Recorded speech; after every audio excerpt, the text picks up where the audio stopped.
Welcome, welcome everyone. You've made it to our roundtable panel, Paths to Knowledge, the Future of Education. I am Dr. Messina Morris. I will be your moderator for this particular panel of superstars at the Virtual World Symposium. Welcome everyone. I just want to start off by saying we are about to dig deep into what the future of education looks like. If you don't know who I am, I'm going to introduce myself very briefly as the world's first Metaversity director, who is a professor at Morehouse College, a biomolecular chemist by training, who launched the first Metaversity at Morehouse College in the spring of 2021. There are over 120 plus blueprints or metaversities that follow the blueprint that Morehouse College began way back when. We taught over 44 virtual reality courses and saw student achievement increase. And so I am the director of metaverse programs at Morehouse and a professor. And I'm also a founder and CEO of Metaverse United, helping people find where they belong in the metaverse. So that's me. And that's about all I'm going to say about me, because I have some superstars and we're going to let them tell you who they are, starting with Miss Rebecca Wade. Hi, Messina. Hi, nice to see everybody on the chat today. I'm Bex and I'm from Igloo Vision USA. So I specialize in delivering immersive technology to K through 12s and university, and excited to chat with everyone today. Dr. K. Hi, I'm Dr. Hema. I'm from India. I'm the director of AI Research Center, and we work for the past 10 years in the area of metaverse and AI. Now we have Ellie. Hi all, I'm Ellie or Eli. I'm a cyborg anthropologist and I research the impact of sentiments towards future technology and how it will impact law policy, as well as its crossover with true consent and technology education. I'm very excited to be here. Brandon. Hey everybody, I'm Brandon. I'm in Memphis, Tennessee, and I'm a STEM teacher and co-founder of Spatial Grow. And a lot of our focus, so we do middle and high school, but mainly around sustainability and just pairing 3D experiences with real-world applications to sort of get them ready for their careers. Gerald. Yes. Hi, my name is Gerald Chablowski. I'm an AI engineer, teacher too, teaching AI with Prof. Gerald. And I'm living at the moment in Bangkok. So I represent to Southeast Asia. And Lovna. Hi everyone, this is Lubna. I am the founder of La Legal as well as the co-founder of Fisheye Box Innovations Lab. I have written the book called the AI book, and I also teach in the university. And so my experiences with AI, law, ethics, and technology are all integrated into my experience. And I'm so glad to be joining you for this discussion. Awesome. Lubna, while you have our attention, I do want to start off with you. How can virtual worlds transform traditional educational methodologies and experiences? Oh, this is a huge and vast topic, and also we are the last generation to know traditional education and enter at the same time the virtual education. So we are at an advantage of taking the benefit from both worlds and actually paving the path for the virtual education system, so to say, to take over from here.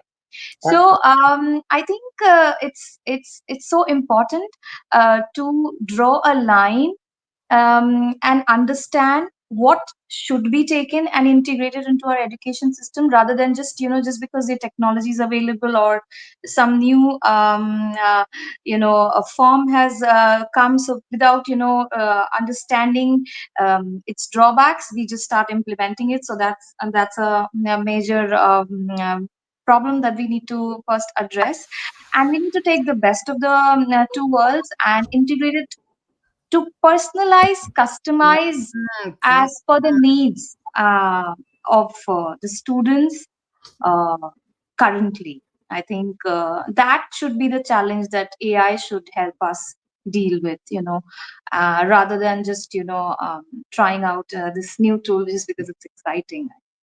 Absolutely. I often tell people that having a metaversity is very cool, but you have to make it your own. So you have to optimize that metaverse culture or whatever you're looking for your institution. It can't be a plug and play like what we did. It has to be redefined. So that is absolutely right. We have another superstar that has joined us, Dr. Kiana Bradshaw. Will you please introduce yourself? Hello, everyone. I am the lead data science AI professor at Campbellsville University, and I've introduced virtual worlds, especially Second Life, to my students since I've been teaching in higher ed for over 16 years. I really enjoy it, and I think that we have to come up with ways to be more interactive and increase engagement in the learning process, especially for the online or digital environments. So I have a question for you, Dr. Bradshaw, being that you mentioned Second Life. Yes. How are you still using Second Life in Yes. any capacity? And have you been also using extended reality or AI in what you're doing as well, and how? Absolutely. I use Second Life for not only classroom projects, but office hours. My students find it very engaging because sometimes, you know, how students, they could feel like embarrassed, like, oh man, I'm just so quiet. But in a digital world, they feel more at ease. So in Second Life, usually I have to, like, okay, we've been over here an hour and a half, so y'all got to scoot. You know, they really get engaged and they love coding and building projects that they have to work on because they can talk just like you and me right in Second Life, and they don't have to feel overwhelmed. They can just come as their avatar self. And so I think that's really important to increase that and then use AI to really broaden that spectrum, because students really like to see what they're going to do next, especially in that virtual world platform. Absolutely. Absolutely. I want to shift this question to Brandon. As a founder of Spatial Grow, working with younger people, how do you see virtual worlds transforming traditional educational methodologies? I know what you already do is a bit non-traditional and forward thinking. So how do you think that what you do could be more transformative to traditional methods? No, for sure. I think if you get on any kind of virtual platform, you might find, most of them are kids to begin with. You might have a few of your friends that you go and play with, but I mean, most of the younger generation are already on the headsets and all the things that in the spaces that we're in. And so for me, when we're reintroducing it back into STEM, because that's sort of the area that we do, a lot of it is trying to get them to say, hey, I'm using an analogy here. We're not teaching them to do chores, or just teaching them to do laundry and do the dishes and all the other kind of things. And so that virtual layer, that sort of lets us feel like we're still teaching them something, but it doesn't feel like they're having to work to learn, is sort of the benefit I feel like of having this shift and going from presentations and in-class activities to real project-based learning in real time, however you sort of want the classroom to feel it and be. So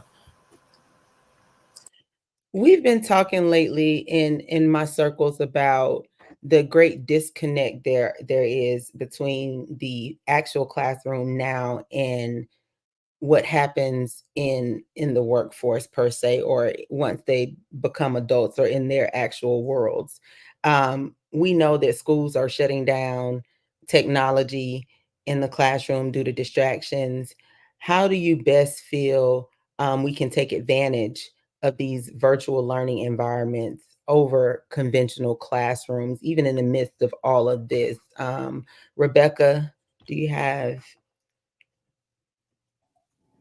Yeah, I think it's an interesting question, because there is this big shift into digital upskilling with the students and being able to access all of that technology to develop learning. And one of the things that is definitely I would consider an advantage is the ability to communicate very complex ideas and be able to take students to places that might be difficult to access or unsafe or in, you know, quite remote areas. And especially I work with a lot of schools in the sort of the Midwest where a lot of the kids aren't able to go to the beach. They aren't able to go to all of these different places. And I guess a lot of it is about being able to provide that accessibility across multiple different devices and not necessarily just in VR headsets. And interesting that you mentioned about the schools kind of coming down on devices for distraction. I think a big part of the uptake is going to be involving allowing students to use their laptops and their phones and tablets if they have access to those materials. And if students don't have those access materials, how can we make sure that they do get access to those materials to engage with those virtual learning environments? And I think there's something to be said for adoption. And I know we kind of briefly discussed about how the uptake is going to be largely involved in educator understanding and teacher participation, but it can be quite a low cost way to start getting students involved in virtual learning. And it can, you know, because you're able to do it across so many different platforms simultaneously. A lot of apps have multiple different interfaces now where you can engage across regardless of what device you're using.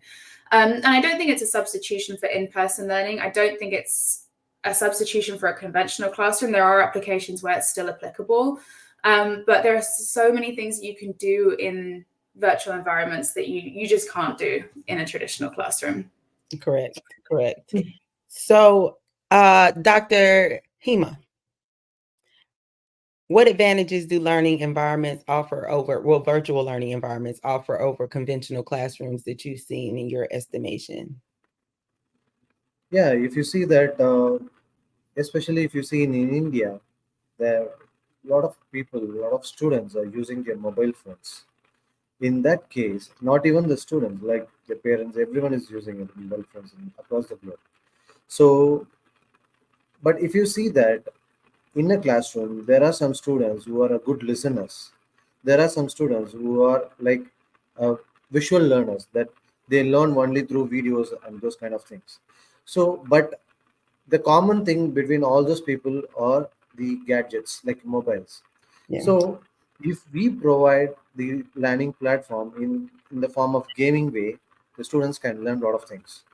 So, in this thing, that this metaverse, the virtual environment, and AI can plays a crucial role. So we can merge both the things like a chatbot with the metaverse environment can give a complete course as a personalized learning for the student.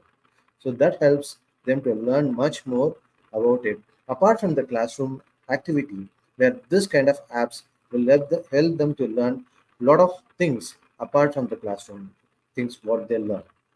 So in that way, this virtual environment learning is more efficient compared to that of conventional classrooms. Absolutely. Now, I totally agree with you. Ellie, do you have any thoughts to add to that?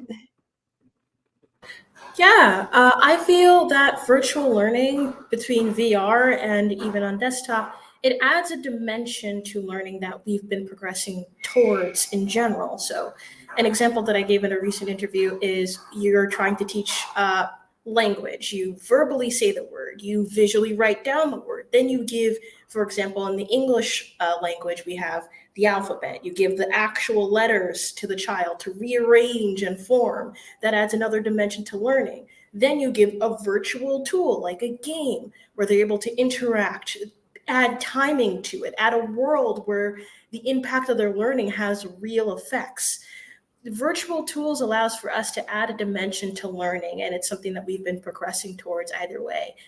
So that's one advantage that I see within engaging students with virtual worlds. Absolutely. I call that pedagogical approach, metaversive teaching and learning. Now, how can educators leverage virtual worlds to enhance student engagement and interaction? Gerald. You're muted, Gerald. My bad. I forgot that I'm muted all the time. So yeah, I think that's what is interesting, with virtual world too, on perhaps something that we didn't speak yet is about custom learning. it add interaction, but it add customization. We are all different, and we see it in the way of learning. I have dyslexia, for example, and my way of learning is very, very different than a lot of people that I know. And virtual world allow us to get to that, meaning that we can have a teacher mixed with AI that allow us an interaction, an answer, to a customization about what we want to learn and how we are capable to learn. And that is a real change in more on education, where you have a cursus, a program, but at the end of the day, the aim is that we all have the same base of knowledge. But the how is not that important. And it's really what the virtual environment allow is to change the how and to really, really personalize it to the people that learn. Absolutely. One of the most amazing things we found out about implementing our Metaversity was that when we flipped our classroom and allowed students to build the worlds that they wanted to see, they were way more engaged. And now we've launched AI tutors in the environment, and now they have an opportunity. Well, we call them AI teaching assistants, but then we have tutors too. But they have an opportunity to craft their own AI tutor and teach themselves the skills that they want to, and teach other peers. And so teachers are using it in the classroom, and we're just hoping that interaction superpowers what we're doing with the virtual worlds at Morehouse. So I'm pleased to hear that you feel that way.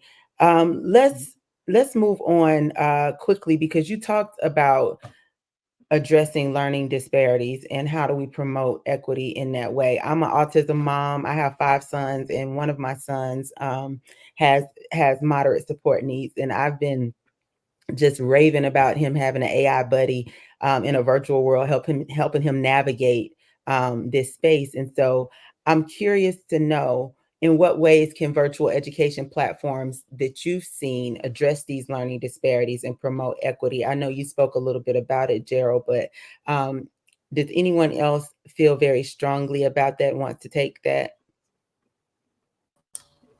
Well, I've seen that there are a lot of studies, and since you mentioned autism, they had this study where they even had not only individuals that had autism, but even mental disorders like schizophrenia did better in virtual world environment platforms like Second Life. So they did this huge study on that, and they thought that, hey, we're just going to launch this. We're not going to get that proposed feedback, but they got a lot of great data from that.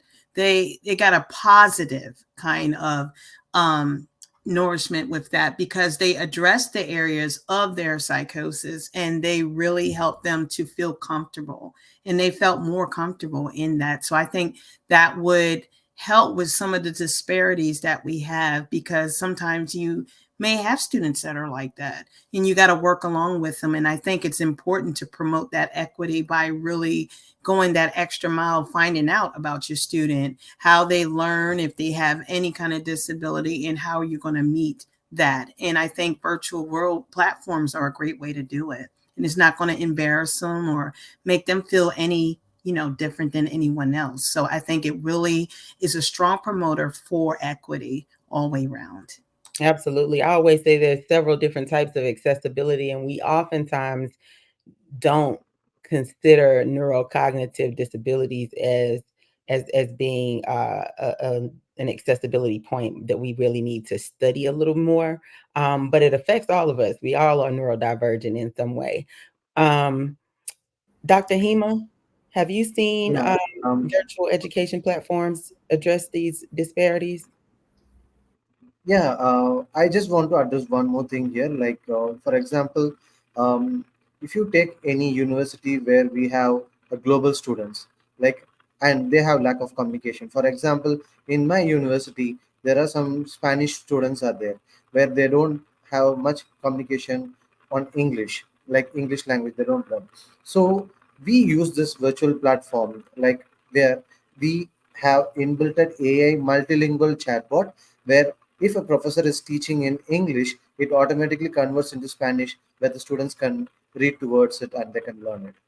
So that is what that kind of advancement, if we bring in all other virtual platforms, that helps the students to learn, and they can engage with other students also in a fruitful manner, and a tangible outcome can come from it. That's what Absolutely. I feel. Yeah. Absolutely.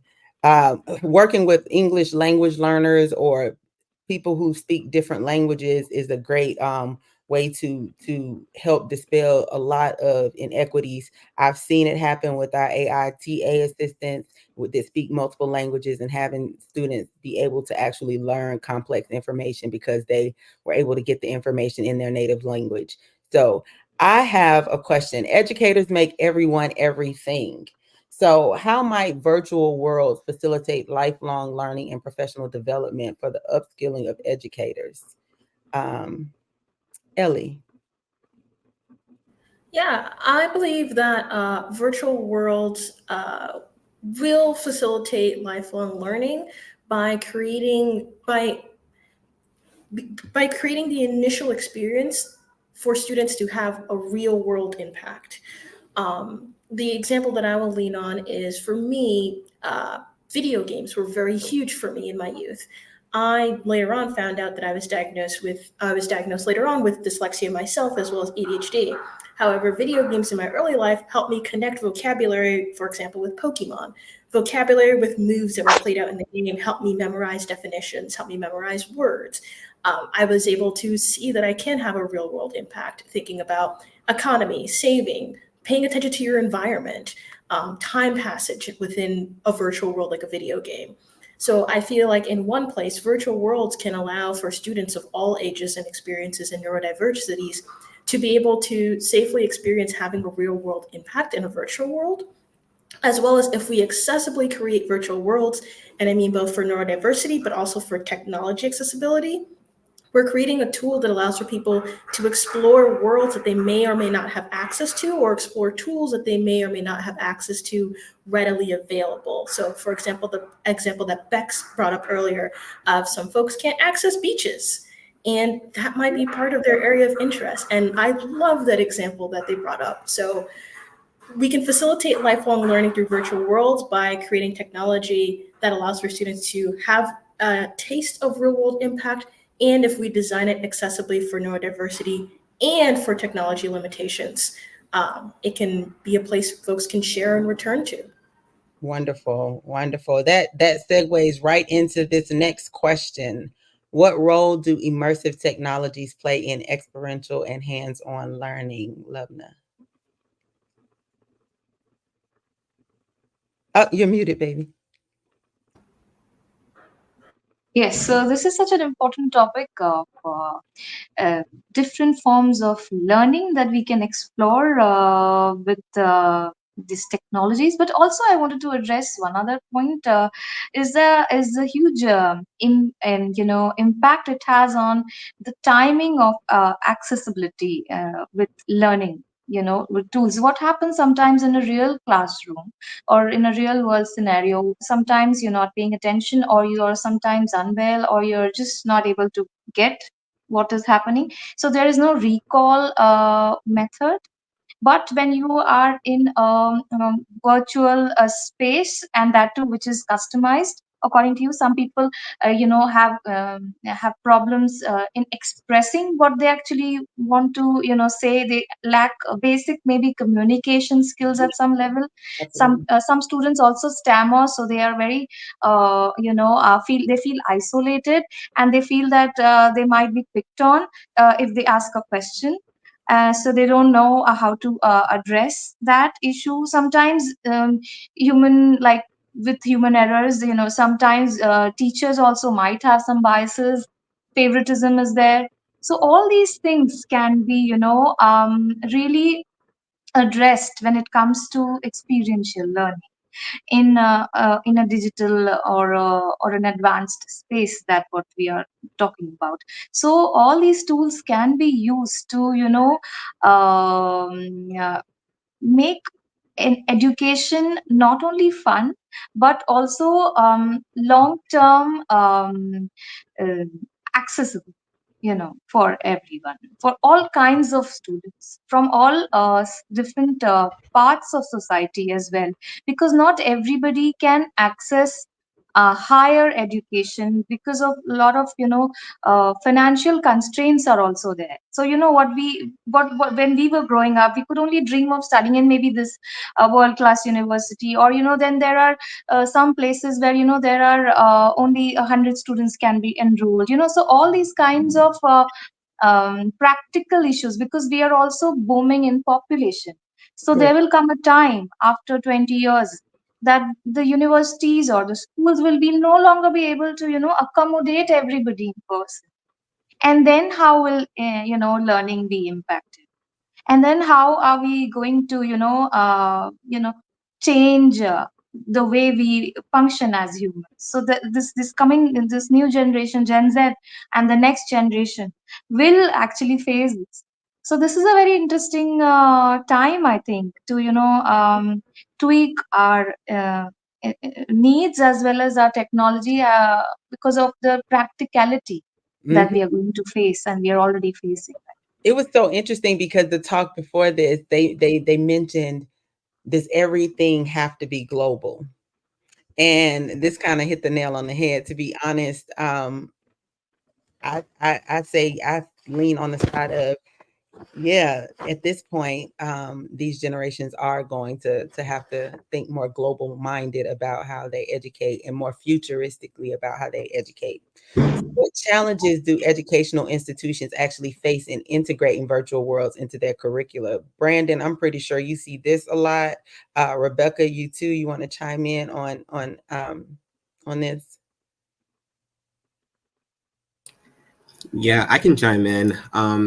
If you've ever had to deal with any kind of IT department ever, I mean, my goodness, even getting a simple website through is difficult. So let alone trying to convince them that this magical 3D world that I promise that all your students are going to love. Yeah, that conversation over and over again. Eventually, of course, you learn to sort of tell the tale. But I think a lot of it just sort of has to do with sort of explain to them, hey, we know it's a little scary. We know it's a little new, but so are a lot of good things. And so typically when we can sort of expose them to some of the things that we'll give the students. And so for us, it's, maybe it's a little LED and a little battery so they can see that when they touch the two together, the light will come on. And so a lot of it, when we do face those challenges, is sort of the same things that get the students excited, most likely get the admins excited. And so it's sort of just scaling it back to the smallest thing and sort of just saying, hey, if you love it, your students will probably love it too. And just sort of finding ways to phrase that in the ways that we do approach them. So, Rebecca? I think it's a good point, and I agree with you that sometimes it can be quite difficult for. So I think there's a lot of apprehension about adopting new technologies and feeling like you have to be fluent in them straight away. And I think that's where it's really important to lean on the network and lean on the research that has come before, and really kind of be open to the idea that it's not necessarily going to work right the first time or the second time. And Dr. Messina, I know you probably, when establishing the Metaversity, came up with a whole bunch of things that you were like, oh my gosh, this is, and not letting it stop you is really important on that. Yeah, definitely pushing the envelope at all times and being ahead of what IT is even considering in terms of what their role is was challenging. But I feel like sometimes you just have to forge through. One of the most important things that we can't let happen is for us to go backwards and our students not be prepared, because even though they're digital natives, they were born with this technology, does not necessarily know that they know how to use it ethically, morally. They don't have any guidelines by which it's being put out. So we have to put the thought and the care into how they're going to integrate this into their worlds, how they're going to live, work, and play with this, and how are they still going to be human? Because human beings still got to eat, we still got to sleep, we still have to interact, we still have family, we still have responsibilities. We didn't just evolve into machines as well. Like, so even though the technology is there to make it easier and better, we still have to keep that humanity part of it. But one of the big things that we run into in general in education is a lack of training for educators. And when you're not fluent in the digital space, it makes it really challenging. One of the things that I've just made it my business to do is to train educators. So I'll do a lot of professional development, a lot of AI teacher training, a lot of whatever questions I can answer, to make educators feel more comfortable with not being the expert in technology, because you're going to have that kid that comes in and knows everything about everything and is going to reprogram your whole life. So that child exists, but that's not every child. And so you have an opportunity to share your expertise and your experience in the evolution of how technology has shaped your world. And that's helpful for them. So I have another question. How can virtual education platforms ensure the authenticity and credibility of learning materials? I think that was one of the things that the internet we had to teach, is like, how do you discern, right? But how can virtual education platforms ensure the authenticity and credibility of learning materials? Can I hop onto this one? Yes. Yeah, I think that this goes into, like you said, this has been an issue since the age of the internet. Ironically, Wikipedia was often dubbed a site that was not trustable, even though many sources are listed at the bottom, which folks can explore and see, okay, where is this coming from? It is famously so regulated, and there's so many folks fighting for Wikipedia to be a reliable source in, as best as it can be. But overall, I think for making sure that the material that we're providing is reliable and credible, this gets into the issue with what we're feeding into AI, which gets into an issue with data. I think overall, not all AI models are reliable, and this is just an issue with LLMs, or language learning models overall. So we have to really look into what AI tools or virtual world tools are we bringing into the classroom. And that's both from the front end of what students are interacting with, but also on the back end of the data we're collecting on students. So across the board, on the institutional level and the teacher level, we have to have some type of training and regular conversation, because these things change often, of what are the practices happening behind the tools that we're bringing into the classroom and bringing towards our students. Absolutely. Absolutely. Anyone else want to tackle that? Yeah, I'll chime in as well. I think some of it, I mean, I guess not everybody has the luxury to sort of go into the classrooms and say, hey, I'm going to go and teach some of the things that I'm hoping to have on my platform. But, you know, that's one avenue to do it, because you sort of have the expertise either through industry experience or personal experience or whatever it is. But if you don't have that, partnering with a lot of teachers, whether it's, you know, local Facebook groups, whatever it is, and have it almost peer review, it doesn't fix the entire solution, but it at least puts more eyes onto what might have gotten generated or looked through once or twice. And so, well, I don't think, and I think Ellie made a good point where, you know, it's been a problem since pretty much forever. Having more eyes on it, the Wikipedia model, if you will, sort of does at least help sort of curtail a lot of that. So more like open educational resources when it comes to virtual worlds, or peer review type of worlds that have been the tried and true. Like, right. I got it. Anyone else want to talk about that? Or can we? Yeah, I will add something. But in a way, can we do those we teach is really true? You know, you learn a lot of things on when you arrive at the university, is that everything that they teach you before was, at least in science, was in fact the theory that's the most accepted. So yeah, it's the problem with old knowledge. It's true until it's not, and it's not linked only to virtual world or AI. Right. Yes, that's at the advantage of virtual world that is most exposed. Then you know what is done in the classroom is done in the classrooms, and you cannot really verify that. So in a way, it's not a new problem. It's something just that's always existed with knowledge. That is true. That is true. So now that we have wrapped that up, and you did drop the mic on that one, and knowing that there's a lot of misinformation regardless to what the modality is, what future trends might influence the openness and collaborative nature of virtual world development? What one thing is necessary? Rebecca? I think that, and I'll touch on what Ellie had been talking about with AI for this one, and discussing kind of how that can feed into these virtual learning environments and help to integrate with real world data to kind of fact check and work with the peer review to be able to streamline what information is being fed through in an educational space, and then also being able to provide a much wider foundation for resources.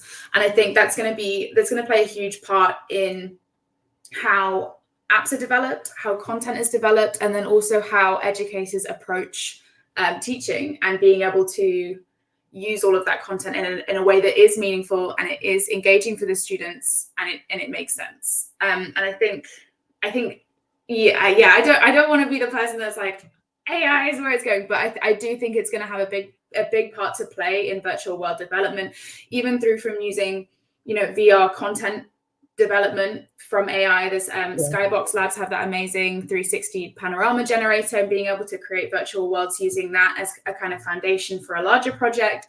It's I think it's a really interesting one, and I think it will have a lot to influence in terms of that user experience and how we shape that education. Absolutely. I always say AI gave extended reality their superpowers. These virtual worlds, their superpowers, right? Dr. Hema. Yeah. So if you ask me, I just say that collaborating with industry and higher education. So when there is a collaboration between the industry and higher education, a lot of research can be happen, and but the both parties can mutually benefit. And because ultimately higher education people have only theoretical concepts, but they don't have practical knowledge, where the industry people can support them in doing a hands-on practice, and they can train the professors and students how to work on this emerging technology. At the same time, where the professors can help them what kind of advancement can be given, so that the industries can work on that and they can implement much more advancement in the virtual world. So Absolutely. making a good network and making a good partnership becomes the future. I feel so. Ellie? I know we've already addressed the authenticity and credibility. We are on the future of innovation to realize the potential of virtual worlds in education. So what future innovations are necessary to fully realize the potential? Yeah, I honestly think that this was I was trying to see who said it, but it was said in another GatherVerse, the one on security that happened recently. But a panelist mentioned the intimacy economy, and I love that, and I've latched onto that. I think that future trend is going to be huge. All educators here on this panel know that a true connection with the student and a student having a true connection with the material can make a, no pun intended, world of a difference. Yeah. So seeing the way that effectively intimacy is being programmed into virtual worlds, like, wow, I really feel like I'm at home, or AI models, wow, tangential, but some folks are using ChatGPT as an alternative to accessible venting and therapy. So the intimacy essentially trend or economy, I think, is going to be huge for virtual world development, but especially within education, because you can only imagine a child saying, I've really got to study harder because X virtual friend said that I did great on my last adventure, and they're excited to see me again. Yeah. I think that's on some level, some parts of that they already experience in the real world. So that's that big disconnect. They go to school and they sit in these antiquated learning spaces, whereas they go home, they get on video games, and they do have their friends that they're playing online, or they have, even within the game, it built into, all right, you've done a great job. You know, these built-in praise characters that help them along the way. What future trends do you think, or you see, Dr. Bradshaw? I see a lot of future trends because not only are people selling in virtual world platforms and marketing, it's going to be a lot of future trends. And I always tell my students, we want to go where no one is gone. We don't want to just, do the same old things. We want to expand even that, or use the proper AI models to really go through the virtual world environment platform. Because I always tell them, if you come into my class, you're going to definitely learn something, but I want to enhance their hyperactivity. I want to enhance their engagement. I don't want them to feel like they're going to fall asleep, but at the same time, for them to be able to go on a virtual world platform and get skills from that, because they get a lot of collaborative skills, and they teamwork and all these skills that they obtain from it. So virtual worlds are really like straightforward, necessary, and AI has really enhanced it a great deal. And I think we should keep pushing on for because the way we're learning is changing. So we want our students to be a part of that, and using a virtual world environment is game. It's good. It's the best thing. Yeah, absolutely. Lubna? Mute. Unmute, Lubna. I think most of the points I agree with everyone that we have just discussed. But another thing about the future trend, which I feel is because we are so constantly changing and evolving, also, I think we can't really predict at this point exactly how one particular future trend might affect. The virtual education, but what I can sense from how things are now, I think we we are going to generate that future trend, for the next people. For example, like when we are studying, we are taught all kinds of subjects Right. in the school, right? So Absolutely. now in the future, only when we reach a certain age, now then we can choose a speciality or whatever we want to go into the field. Now, now in this age, it's slightly changed. Now we have open schools, we have STEM learning schools. We have different types of school now. So now what can happen in the future is, you learn at a very young age because of these interactive technologies that you've already been exposed to, and your curriculum maybe is also customized because the technology or the education system has understood what are your best points, what are your weak points. So maybe you should put in this much time and effort, or maybe these are your things that you should do in the near future. So what will happen is that we'll have more concentrated learning solutions, and we will be able to make the best of our own talents and our own capabilities That's earlier. right. Now after 50 years and 60 years, we realize, oh, maybe we should have been an artist, or maybe it's not too late to try. But maybe the next generation, the coming, because of the changing trend and accepting these new things, maybe we will not wait till we are 60 to find our calling. Right. Rather than, the technology will actually cater to our current, our youth as well as, Yes. and tell us, oh, you are good in sports, or you are good in imagination, you are good, great to be a storyteller, Yes. you're going great in math. So you might as well, like your technology is catering to your speciality. In the same way, I think, then your future goals also will be customized. I think it will be a better world mentally, Yes. maybe. Yes. And we don't have to worry about being different. Yes. Because And everyone will be like because literally. it's great to be different, and we'll finally accept it. Yeah, And I think it's a very exciting time for that it in is. for education. I feel it's just completely transforming. Even as parents today, they Yes. don't want their children to go through what they have gone through, because in the real world, in the practical world, we don't know, because we don't have those solutions in front of us. The world has changed. What we've been taught is not applicable right now, and therefore we understand where we lacked, and therefore these technologies or these education tools that we are now working on Hmm. are more practical, I think. Absolutely. Absolutely. I always call this opportunistic reality. This is like this has made room for so many opportunities for students to see themselves and reimagine their pathway. One of the most Also, amazing things. sorry, yeah, also another thing I wanted to address over here is that no matter how virtual or fake this world might seem, because we might be struggling to understand the yeah, how the how difficult it can be, because we might be faking it eventually, because it's not a real world. But also in this fake world, what we are creating is also so real.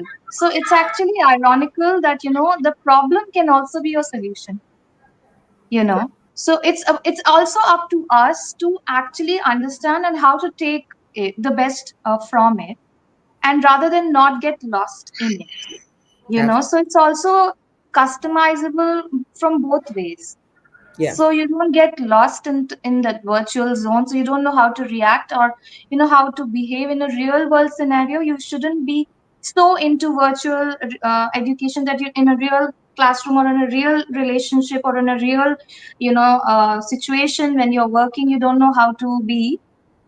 right. uh, so that is also a huge challenge when it comes to I think education in the virtual space, by understanding too much of filters. Now even our social media has so much filters. We are always in some kind of a filtered environment. So you shouldn't be like so taken swept away in this filtered environment, that you don't know how to be the real you. So I think that's also a huge challenge for the human part of us Right. uh, to address. Other than that, I think it's all great. Amazing. So really quickly, let's end with Gerald and Brandon. Tell us what future innovations are necessary to fully realize this potential of virtual worlds in education. I will go in reverse. Let us think in perspective. Second Life is 2003. Yeah. We are in 2024. And so in 2003, what it was a new video game. Now it become a new way to learn. So yeah, is that this mentality that need to change? Is that it's not just entertainment. It can be more, like a book. A book can be entertainment, but can be completely more. And I think when we will arrive, we arrived little by little, 20 years, at that. But when we will be, when we will say, oh, I go out of school and I go to play video game, but I go out of school and I go to learn in my virtual world. I think we will have make a very big step. It arrived. It will arrive little by little. Absolutely. Brandon, what do you think? Yeah, starting off, I think every school wants to provide the best form of education they can give to their students, and we sort of already, as a collective, see the benefit in virtual reality. But there's a lot of barriers in that in general, like cost and accessibility and all of that. And so, my hope is that one day you can open up a Chromebook and run a 2 GB experience on a $100 laptop, and the mom and dad are already using augmented reality in their classes. So when they go to the parent-teacher conference meeting, it's just a standard that experience is just around everybody. And so the hope is that if it gets affordable enough and easy enough to use, not just for the students, but the parents and the admins and everybody else, the conversation in of itself should just be led with, this is the best opportunity to pursue because this is what the students need and it's affordable and easy to do. And so I hope that we continue to see that price decrease across the board and the accessibility just becomes more and more. And so we have more developers who can build more experiences and more different perspectives and just build that ecosystem out. And so that's my hope. Wow, that was such an amazing thought, because you touched on all of the things that are also issues in bringing virtual worlds into education. There are a lot of different cost things, when it comes to infrastructure, network infrastructures. We're talking about people living in broadband deserts, not having access to network connectivity. You still have computing power problems, like you said, Chromebooks unable to run certain programs that are necessary to actually participate in these virtual worlds. And so how do we keep equity at the forefront, keep humanity at the forefront, and still allow students who are underserved, students who have learning disparities, students who are in geographic or economic areas that may not have access to it? What one thing can you do in your space? I'm gonna give you all one phrase, one thing that you can do in your space to improve access to virtual worlds and education. Go, Rebecca. The phrase I would coin would be to shout about it to anyone who listen. Dr. Hema.